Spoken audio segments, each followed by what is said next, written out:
বর্তমান প্রজন্ম দেশটা কিভাবে গড়ে উঠছে, কিভাবে কি জন্য গড়ে উঠছে এবং তার উদ্দেশ্য এবং লক্ষ্য কি ছিল সেটা অনেকেই জানেন, আবার অনেকেই জানেন না।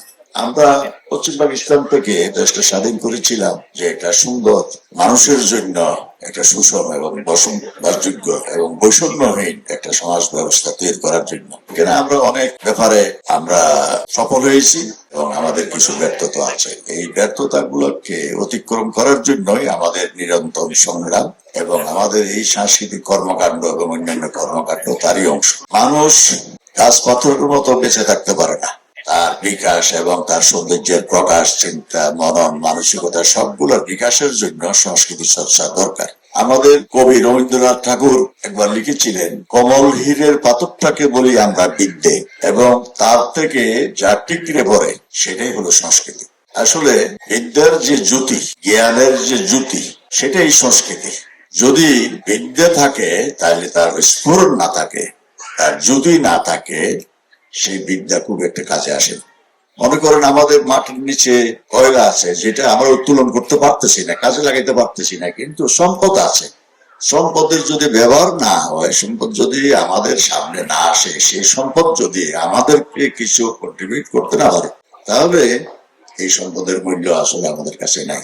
তো মানুষকে গড়ে তোলার জন্য, সংস্কৃতি হিসেবে তৈরি করার জন্য, কারণ আমাদের এখানে একটা বিশাল শক্তি আমাদেরকে পেছনের দিকে টেনে নিয়ে যাচ্ছে, আমাদেরকে সেই আবার পাথরের যুগের দিকে টেনে নিয়ে যাচ্ছে। এই টানাটা আমাদের এখানে না, এটা চিরন্তন মানুষের সভ্য মানুষকে, মানব জাতিকে এই সংগ্রাম কালে কালে যুগে যুগে সবসময় করতে হয়েছে এবং আমাদেরকে করতে হচ্ছে। সেখানে আমরা যদি সাংস্কৃতিক চর্চা এবং বিকাশ করতে না পারি, আমাদের যদি পরবর্তী প্রজন্মকে তুলে ধরতে না পারি, যেমন আমাদের সালাম ভাই বলছেন, তাইলে মাদকাসক্তি, অন্যান্য বিভিন্ন ধরনের অপসংস্কৃতি আমাদের ছেলেপেলেদেরকে, আমাদের পরবর্তী প্রজন্মকে সম্পূর্ণভাবে ধ্বংস করে ফেলবে। আমি কয়েকটা শিক্ষা প্রতিষ্ঠান আমি আমার নিজের তহবিল দ্বারা গড়ে তুলেছি এবং এগুলো আমি পরিচালনা করি। আমার একটা হাই স্কুল আছে, সেখানে একটা ক্লাস 10-এর ছাত্রী, এইবার আপনারা জানেন যে প্রধানমন্ত্রী 129 জন শিক্ষার্থী যারা বিদেশে খেলাধুলা করে পদক নিয়েছে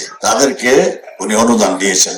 আমার স্কুলেরও একটা মেয়ে, সে অনুদান পেয়েছে, সে এককালীন 7 লাখ টাকা পেয়েছে এবং সে যতদিন বেঁচে থাকবে প্রতি মাসে 1 লাখ টাকা করে পাবে। বাংলাদেশের এই খেলাধুলার জগতে যে উৎসাহটা মাননীয় প্রধানমন্ত্রী এবার দিয়েছে এবং তাদের মধ্যে যে একটা আলোড়ন সৃষ্টি হয়েছে এবং ঢেউ সৃষ্টি হয়েছে, যে সবাই খেলাধুলার প্রতি যে মনোনিবেশটা বেশি বেশি দিচ্ছে, এটা একটা উল্লেখযোগ্য ব্যাপার। অতীতের কোন সরকার এইভাবে বাচ্চা কাচ্চাদের জন্য এগিয়ে আসে নাই। আমি আশা করি এই সরকার আমাদের সঙ্গীত জগতেও আমাদের ছেলে মেয়েরা যাতে দূরত্ব তারা ভালো করতে পারে এবং ভবিষ্যৎ আমাদের সমাজটাকে আলোকিত করার জন্য অবদান রাখার একটা ক্ষেত্র প্রস্তুত সরকার করে দেবেন, এই প্রত্যাশা রাখি। সুতরাং আমাদের এই সংগঠনগুলো আমরা করি এবং সংসদক এবং এই রকমের আরো সংগঠন আছে। আমি আর একটা সংগঠনের সভাপতি হিসেবে দীর্ঘদিন কাজ করছি, বিবর্তন সাংস্কৃতিক কেন্দ্র। এখানে অসংখ্য ছেলে মেয়ে কাজ করছে এবং আমাদের ভবিষ্যৎকে তারা গড়ে তুলছে।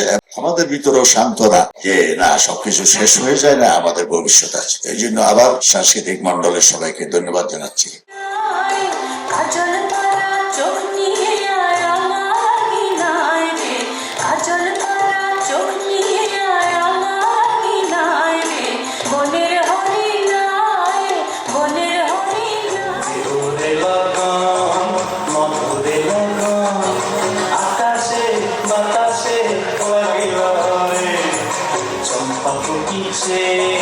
চাঁদ ফুটিছে তার সুবাসে ময়নায় আমার ভাসিল রে।